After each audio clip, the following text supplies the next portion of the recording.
সুমুখে। সুপ্রিয় দর্শক, আজ আমাদের মাঝে উপস্থিত রয়েছেন রপ্তানি বাণিজ্য বিশেষজ্ঞ জাহিদ হোসাইন। শুভ সকাল, কেমন আছেন? থ্যাংক ইউ আপু, আছি আলহামদুলিল্লাহ ভালো। আচ্ছা, বাংলাদেশের কোন কোন খাত ভবিষ্যতে রপ্তানিতে বড় সম্ভাবনা তৈরি করতে পারে বলে আপনি মনে করেন? বাংলাদেশে তো গার্মেন্ট বাদে আমরা যদি দেখি agro processing, jute, handicrafts, leather, footwear, pharmaceuticals, IT and ITES sector, এই সেক্টরগুলি আমরা দেখছি যে আরও রাইজ করবে। আচ্ছা, আইটি সেক্টর নিয়ে একটু জানতে চাই যে আইটি সেক্টরকে আরও শক্তিশালী করার জন্য কি কি পদক্ষেপ নেওয়া যেতে পারে? আমার যেটা পার্সোনাল অবজারভেশন, যে আমাদের দেশে আমরা এক্সপোর্টের ক্ষেত্রে ক্লায়েন্ট অ্যাকুইজিশনে আরও কাজ করার অনেক সুযোগ আছে। মানে কিভাবে বড় কোম্পানিরা খুব ইজিলি ক্লায়েন্ট পাচ্ছে কিন্তু নতুনরা পাচ্ছে না। আরেকটা বিষয় হচ্ছে আমাদের পেমেন্ট গেটওয়ের প্রবলেম, যে জন্য আমরা পেমেন্টগুলি ফ্রিকোয়েন্টলি ছোট ছোট পেমেন্ট আনতে পারছি না। সো এই জায়গায় যদি আমরা কাজ করি, আইটি সেক্টর আরও করবে, ডেভেলপ করবে।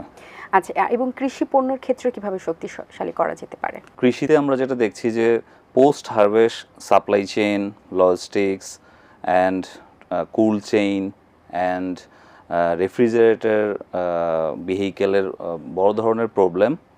এছাড়া ফ্রেট চার্জ অনেক বেশি। এছাড়া কৃষিতে আমরা টেস্টিং ক্যাপাসিটি, বাংলাদেশের অনেক দুর্বলতা আছে আমরা যদি টেস্টিং ক্যাপাসিটি নিয়ে কাজ করি, এবং most importantly packaging and branding নিয়ে যদি কাজ করি, তাহলে কৃষি সেক্টর অনেক হবে, ডেভেলপ করবে। আচ্ছা, আর যদি আমরা দেখি যে ঔষধ খাতকে কিভাবে আরো বেশি শক্তিশালী এবং আরো বেশি এগিয়ে নেওয়া যেতে পারে, তাহলে কিভাবে কাজ করা যেতে পারে? ওষুধ সেক্টর অ্যাকচুয়ালি ইন্টারন্যাশনাল যে সার্টিফিকেশনগুলি আছে, এখানে আমাদের আরও বেশি কোম্পানিরা যদি এই সার্টিফিকেশনে কাজ করে, আই মিন জিএমপি অথবা ইউএস এফডিএ অথবা ইউকে এমএইচআরএ, অ্যান্ড আরেকটা এরিয়া হচ্ছে আমরা র মেটেরিয়াল নিয়ে আমাদের আরও বেশি কাজ করা উচিত। ওষুধ শিল্পের র মেটেরিয়াল যদি আমরা আরও বেশি প্রডিউস করি, আমাদের এখন ম্যাক্সিমাম র মেটেরিয়াল আমরা ইম্পোর্ট করে নিয়ে আসতে হয়। সো র মেটেরিয়াল নিয়ে কাজ করলে, এবং মোস্ট ইম্পর্টেন্টলি রিসার্চ অ্যান্ড ডেভেলপমেন্টে কাজ করা উচিত ওষুধ শিল্পে। নতুন রপ্তানি খাতগুলো নিয়ে যদি আমরা কাজ করি এবং বিশ্ব বাজারে যদি আমরা প্রতিযোগিতায় যাই, তাহলে কি আসলে আমরা কতটা স্টেবল থাকতে পারবো? আমাদের কি কি ধরনের প্রবলেম ফেস করতে হবে এবং আমাদের আসলে এখানে কি কি ধরনের চ্যালেঞ্জ রয়েছে? ওভারঅল যদি পুরো ইন্ডাস্ট্রির চ্যালেঞ্জটা দেখি আমরা, কোয়ালিটি প্রোডাক্ট অ্যান্ড হচ্ছে সার্টিফিকেশনের আমাদের একটা লিমিটেশন আছে বড় ধরনের। যে কোনো গার্মেন্টে আমরা ভালো করেছি, কিন্তু অন্য সবগুলো ইন্ডাস্ট্রির সার্টিফিকেশন অ্যান্ড কোয়ালিটি, ওভারঅল আমাদের দেশের logistics rate, I mean shipment rate অনেক বেশি। এছাড়া আমরা মার্কেট অ্যাক্সেসে আমাদের অনেক দুর্বলতা আছে। আমরা ইন্টারন্যাশনাল সেলস মার্কেটিংয়ে স্কিল ডেভেলপমেন্টের অনেক সুযোগ আছে। যদি আমরা ওভারঅল এইসব জায়গায় কাজ করি, আমাদের এক্সপোর্ট বাড়বে। আচ্ছা, আর বাংলাদেশ রপ্তানি খাতে দেশের অর্থনীতি কিভাবে প্রভাব ফেলছে? আসলে আমরা যদি এক্সপোর্ট করি, আমাদের ফরেন কারেন্সি আসে, এবং ফরেন কারেন্সি আসলে আমাদের রিজার্ভটাকে স্ট্রং করে। সো রিজার্ভ যখন স্ট্রং থাকবে, এটা আসলে ফরেন পলিসি, ফরেন যে কোনো অ্যাক্টিভিটিতে খুব একটা ইম্প্যাক্ট ফেলে। যেমন ধরেন, আমরা কোনো একটা বিদেশ থেকে ঋণ নিব, এটাও যদি আপনার যদি ফরেন কারেন্সি স্ট্রং থাকে, রিজার্ভ, সেটা অনেক বেশি হেল্প করে। আর ওভারঅল ধরেন ইন্ডাস্ট্রিয়ালাইজেশন, কর্মসংস্থান সব কিন্তু ওভারঅল বাড়বে যদি আপনার ফরেন কারেন্সি বাড়ে। এবং ফরেন কারেন্সি থাকলে আলটিমেটলি আপনি আপনার নিত্য প্রয়োজনীয় জিনিস ইম্পোর্টও করতে পারবেন। বাংলাদেশি পণ্যের আন্তর্জাতিক বাজার সম্প্রসারণ স্থানীয় শিল্পকে কিভাবে প্রতিযোগিতামূলক করে তোলে বলে আপনি মনে করেন? সো যদি আমরা এক্সপোর্টে খুব বেশি ফোকাস করি, আসলে আমাকে ইন্টারন্যাশনাল বিভিন্ন কোম্পানি, বিভিন্ন প্রোডাক্ট সম্পর্কে অনেক নলেজ ডেভেলপ হবে, এবং কম্পিটিশন অনেক বাড়বে, এবং আমাদের দেশীয় ইন্ডাস্ট্রিও অনেক গ্রো করবে। সো আলটিমেটলি যে কোনো উন্নত দেশের আসলে সবারই এক্সপোর্টে ফোকাস সবাই। আচ্ছা, এক্ষেত্রে আসলে এই যে আন্তর্জাতিক মান বজায় রাখা ও সার্টিফিকেশন অর্জনের বাংলাদেশের রপ্তানিকারকরা আসলে কোন চ্যালেঞ্জগুলো বেশি ফেস করে থাকেন? সবচেয়ে প্রথম যে সমস্যাটা, এটা অনেক ব্যয়বহুল। সার্টিফিকেশন অনেক ব্যয়বহুল।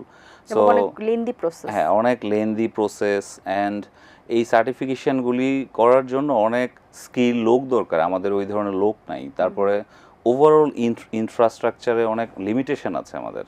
যেমন ধরেন, গার্মেন্ট ইন্ডাস্ট্রি যেমন অনেক সার্টিফাইড ফ্যাক্টরি আছে, এটা আপনি ফার্মাসিউটিক্যাল ছাড়া আর ম্যাক্সিমাম ইন্ডাস্ট্রি পাবেন না। সো এখানে টোটাল একটা পলিসিগত অনেক অনেক কাজ করতে হবে আমাদেরকে। আচ্ছা, এখানে স্বচ্ছতা কতটুকু আছে? হ্যাঁ, অবশ্যই এটা আসলে সরকার এবং বড় বড় যারা কাজ করছে সবাই অনেক চেষ্টা করছে। হয়তোবা আমরা খুব অচিরেই দেখব যে আরো কয়েকটা ইন্ডাস্ট্রি এই সেক্টরে কাজ করতেছে ভালো।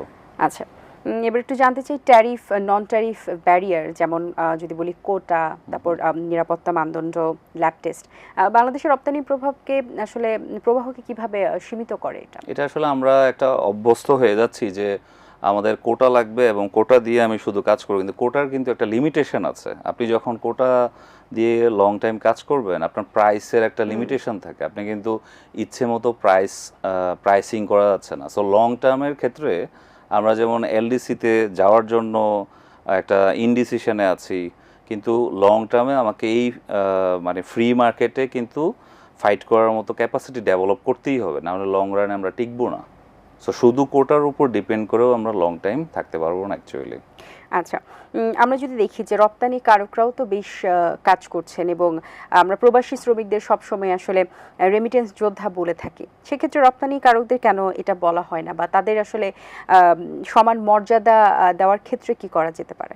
দুইটা বিষয়, একটা হচ্ছে রপ্তানি মেজরিটি করে হচ্ছে কর্পোরেট প্রতিষ্ঠানরা, বড় বড় কোম্পানি। সো ওনারা আসলে ওনাদের ভলিউম যেই সেলটা হয়, এটা আসলে বিনিয়োগ হয় এবং ডিরেক্ট ফরেন কারেন্সি যেভাবে আসে হয়তোবা এভাবে ইউজ হচ্ছে না। বাট যারা মিড লেভেলে অথবা যারা নতুন, তাদেরকে অবশ্যই মানে অ্যাওয়ার্ড দেওয়া উচিত, পুরস্কৃত করা উচিত, বিভিন্ন সুযোগ সুবিধা দেওয়া উচিত। যেমন ধরেন একটা সুযোগ সুবিধা দেওয়া উচিত access to finance. I mean খুব তাড়াতাড়ি তার একটা মানে ফান্ড দরকার অপারেশন চালানোর জন্য, যে নতুন এক্সপোর্টারদেরকে এটা দেওয়া উচিত, অথবা ইন্স্যুরেন্সের সুবিধা দেওয়া উচিত। আচ্ছা, আপনি এই প্রফেশনে কতদিন হলো আছেন? আমি অ্যাকচুয়ালি 20 ইয়ার্স অ্যারাউন্ড। আর কি আপনি এখানে জয়েন করার পরে কি পরিবর্তন দেখতে পেরেছেন? আমি অ্যাকচুয়ালি কর্পোরেটে কাজ করেছি 15 বছর মতো।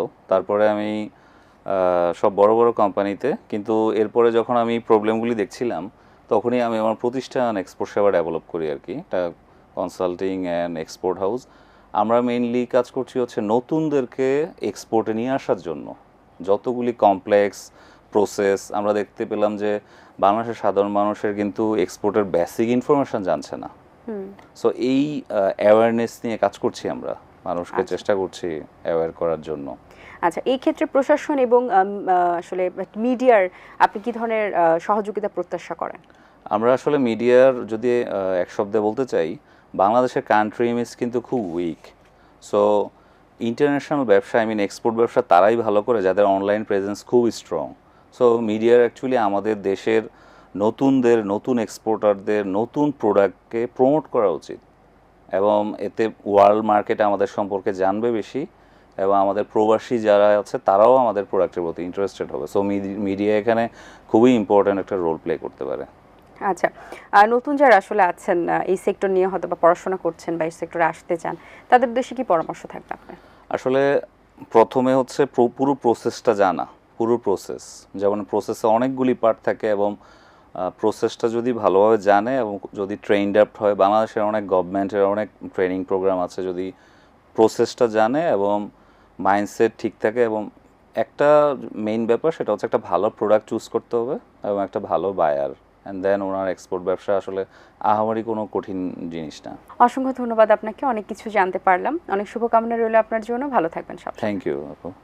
দর্শক, আশা করছি আজকের আয়োজন ভালো লেগেছে। আজ এই পর্যন্তই, দেখা হবে আগামী পর্বে নতুন কারোর সঙ্গে। সেই পর্যন্ত ভালো থাকুন, সুস্থ থাকুন এবং এটিএন বাংলার সাথেই থাকুন। আল্লাহ হাফেজ। দিন আসে দিন যায়, সময়টা চলে যায়, তবু আছি এই বেশ ভালো। জীবনটা রঙময়, যেভাবেই হওয়া চাই, নয় কভু সাদা কালো।